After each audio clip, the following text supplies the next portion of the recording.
this is Eric Miscoll with EMSNOW here on the show floor at IPC Apex. Visiting with Universal Instruments here today with Glenn, and thank you for joining us. And Universal is about to celebrate kind of a momentous milestone. Could you tell us a little about that? Absolutely, Eric. So we are very proud to be here this year and to really kick off at Apex the celebration of our 100th anniversary as a company. So, you know, not too many companies get to that century mark, and it's been quite a ride for Universal. So this is a company that started off in upstate New York, 5 employees in 1919 in a little office, and they were making safety pins. So you may ask, how'd you get from safety pins to, you know, the high-end electronics assembly automation?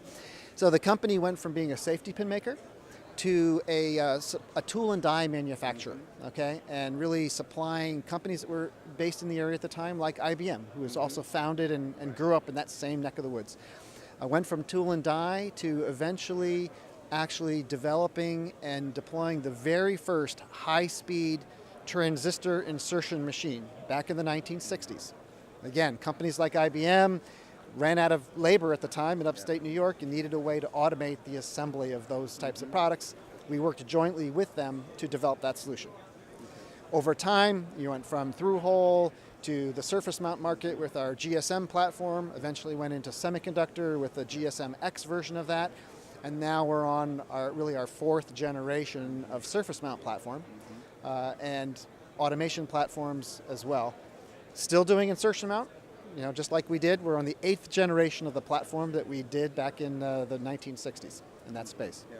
It's very much like Nokia in some ways, where Nokia started with rubber boots back in the day and over the 100 years or so kind of evolved into what they are today. Yeah. So, you know, so it's kind of a similar, but congratulations on the milestones. I mean, that's spectacular, right? Thank you very much. You know, it's the key to getting there has been the fact that the company has a passion for innovation.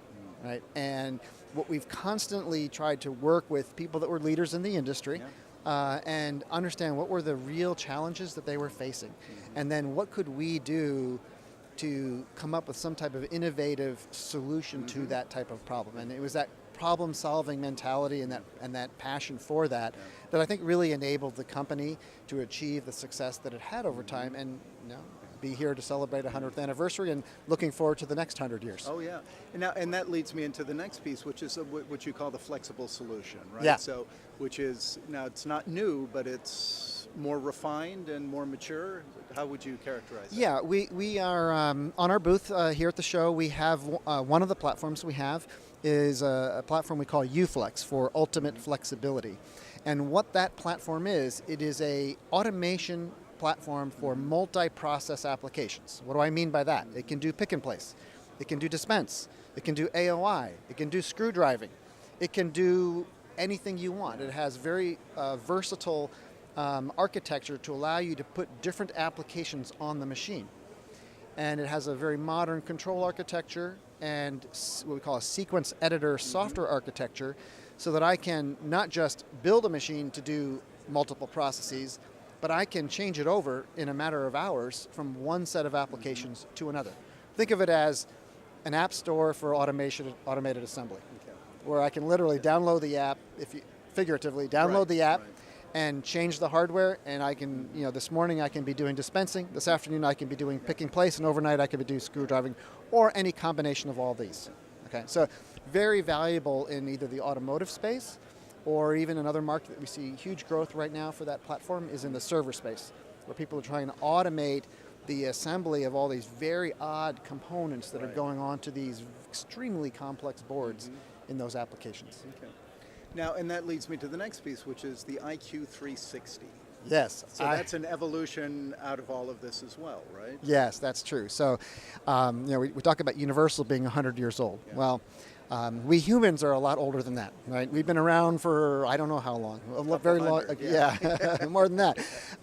And if you think about what have humans been doing, right? We've always been trying to create tools that enable us to be more productive, right? If you go all the way back to the caveman, you know, figured out how to, you know, take a a stick and sharpen it on a rock. So we had something to go hunt an animal. He also figured out how to make fire and things like that. So we've constantly been trying to evolve the tools to solve basic human needs for hunger, safety, entertainment, etc. Our platforms, one of the great things about our platforms is we're enabling the next generation of tools. And in fact, our platforms are next generation tools as well. So what IQ360 does is it's trying to provide the intelligence, which is why we say IQ, and that full 360-degree view of what's happening in the factory so that we can get more productivity out of our tool, which is a pick and place or an assembly automation machine, right? So traditionally it was focused on hardware. What we're trying to do is focus on the software. And what's unique about IQ360 is that we at Universal believe that the key to solve customers' problems is to have the capability of an open architecture where we can pull in third-party applications, if you will, and integrate it into one holistic tool to allow you to get that intelligent understanding of what's happening in the factory and use it to then control the factory through adaptive process control. Okay, so it's being able to design, manage, and then actually manipulate, if you will, what's happening in the factory, get maximum productivity out of your tools. Okay. That's exciting. I mean, it's congratulations. Yeah, I'm going to take this back, if Yeah. I may. It's exciting time for you. It's a heck of a milestone, and I wish you guys continued success. Thank you very much. Glenn, thank Hey, you for your time. Thank you.